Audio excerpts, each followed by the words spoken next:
Mustajon, Ha? yaxshimisiz? Yaxshi. Nima, Ostonangiz sipircha kelgandik. Men ostonam sipirilgan, Ismat Churri. Ana xotinlaring ming aytmada, gap danganli gapir. Nimaga kelding? Shu sovchilikka keldim-da. Kir.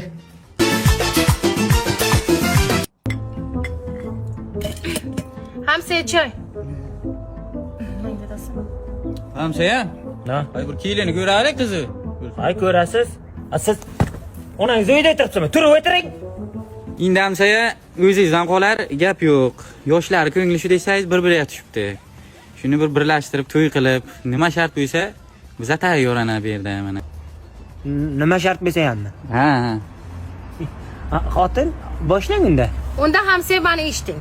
O 100 metr pomba, 100 metr bolgarka, 100 Bu metr. balgarka u temir kesadiganmi? Ayyo hamsiya, ayollar kiygan material. Eshiting.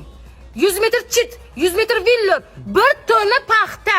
Undan tashqari hamsiya, 10 xalta kartoshka, 10 xalta piyoz, 10 xalta bodring, 10 xalta pomidor. Endi ortiqchasiga tomat yopamiz. Xo'p, 5 xalta sho'rdonak, 5 xalta shakar, bir 500 ta yog', 5 litrli baklashkada. Xo'sh, keyin bir 4 ta ho'kiz ham olib kelasiz. Ha? Bu yetadi? Qolgan keyin ham yana kelishamiz. Ha, qolganini keyin gaplashamiz. Rozi bo'lsangiz shu shartlarga hamsiya, qizimizni beramiz. Rozimisiz? Hay, men rozi Hamsaya. Qani bir duo. Amin. Shakar dedingiz, iloyim shu men olib kelgan shakarlar bilan sahar bo'lib o'ylang. Men olib kelgan dona sho'raklar bilan ko'chkangiz tuzlar. Xo'sh bo'lib o'ylang. Pomidor dedingiz, tomat yopib uyingiz partlating.